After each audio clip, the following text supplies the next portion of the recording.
Kính chào, quý vị. I'm here with my friend Thang, who'll help interpret. Thank you for inviting me to address you tonight. I'm sorry I can't be with you in person, but I'm currently overseas on other commitments, and hopefully this time I won't be deported. Cảm ơn quý vị đã mời tôi đến dự buổi lễ ngày hôm nay. Tôi xin lỗi là không thể tham dự được, bởi vì hiện nay tôi đang bận công tác nước ngoài, và hy vọng là lần này tôi không bị trục xuất. I'd like to take this opportunity to congratulate the Vietnamese community on this program. It is an excellent step in addressing problem gambling, and I know it will be an outstanding resource. Nhân đây, tôi xin chúc mừng cộng đồng người Việt về chương trình này. Đây là một bước tiến đáng kể để giải quyết vấn nạn cờ bạc, và tôi hiểu rằng chương trình này sẽ là nguồn tài nguyên đáng kể. I've spoken a lot in the past about problem gambling and its cost to the community. Từ trước đến nay, tôi đã nói nhiều về vấn nạn cờ bạc và ảnh hưởng của nó trong xã hội của chúng ta. In 2010, the Australian government's Productivity Commission handed down their final report into gambling in Australia, which found that Australians lost over $19 billion each year in gambling back in 2008-2009. Vào năm 2010, Ủy ban về năng suất đã đệ trình bản báo cáo cuối cùng của họ về nạn cờ bạc tại Úc Châu. Trong đó cho thấy dân Úc đã thất thoát trên 19 tỷ đô vào cờ bạc trong năm 2008-2009. Nearly $12 billion a year is lost on poker machines.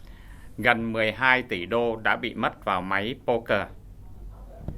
And 40% of those poker machine losses, almost $5 billion, comes from problem gamblers. Và trong 40% số tiền thua từ máy poker, tức là khoảng 5 tỷ đô, là từ những người bị vấn đề cờ bạc. It's estimated that for every problem gambler, 7 other people are affected.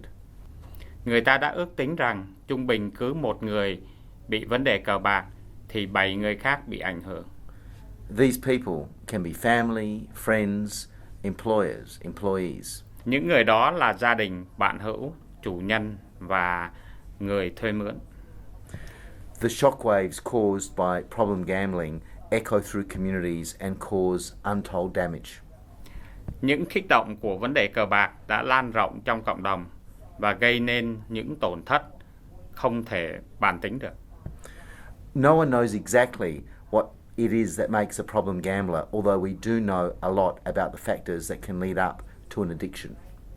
Không ai biết chính xác được điều gì đã khiến cho một người bị vấn đề cờ bạc, mặc dù chúng ta biết nhiều về những yếu tố có thể dẫn đến chuyện ghiền cờ bạc.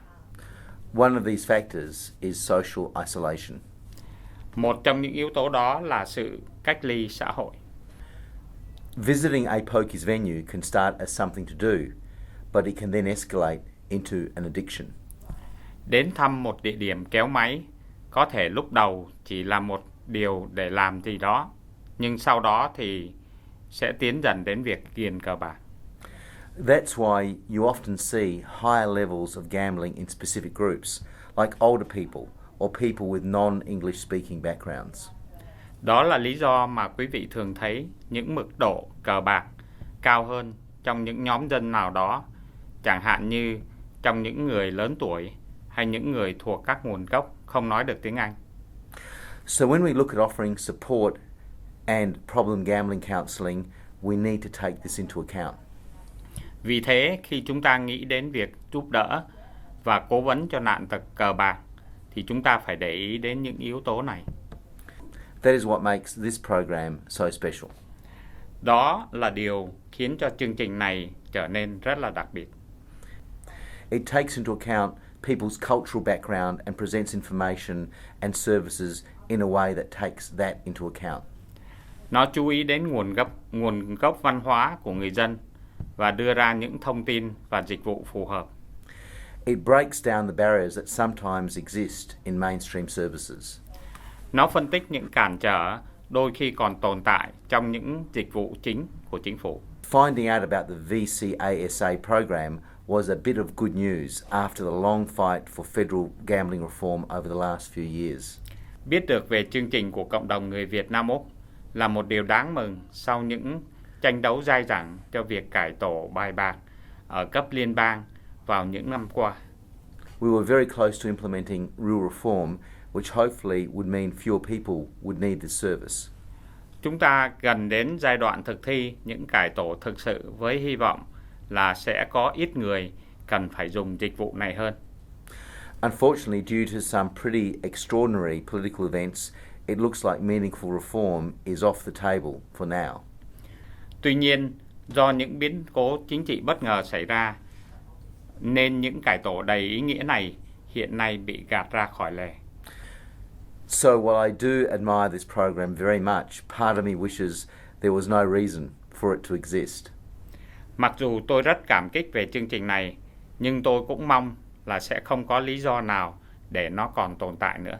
It's much better to have a fence at the top of the cliff rather than the best equipped ambulance at the bottom. Vì dựng một hàng rào cản trên bờ đá vẫn tốt hơn là để một xe cứu thương đợi ở dưới đất. But until we can force governments to make significant and meaningful changes, we need to rely on people like you and services like this to fill the gaps. Tuy nhiên, chỉ khi nào chúng ta buộc chính phủ thực hiện được những thay đổi đáng kể và có ý nghĩa, thì chúng ta vẫn cần những người như quý vị để bổ sung những khiếm khuyết đó. The VC-ASA program is a great example of what people can achieve when they really want to see things change. Chương trình của cộng đồng người Việt Nam Úc là một điển hình về những điều mà người dân có thể làm được khi họ thực sự muốn thấy có sự thay đổi. I like to finish with a quote from British political statesman Tony Benn to explain my response to the way some politicians have viewed my position on gambling reform. Để kết luận thì tôi xin đọc lời phát biểu của ông Tony Benn, một chính trị gia Anh Quốc, để giải thích về câu trả lời của tôi cho các quan điểm của các chính trị gia thuộc các chính đảng trước lập trường cải tổ bài bạc của tôi.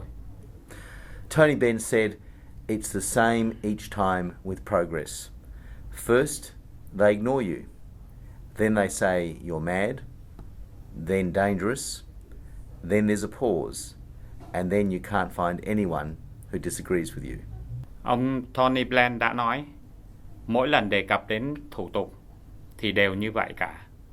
Trước hết thì họ phớt lờ bạn, rồi họ nói là bạn điên, rồi nguy hiểm, rồi ngưng một chút, và sau cùng thì bạn không tìm được một người nào bất đồng ý kiến với bạn.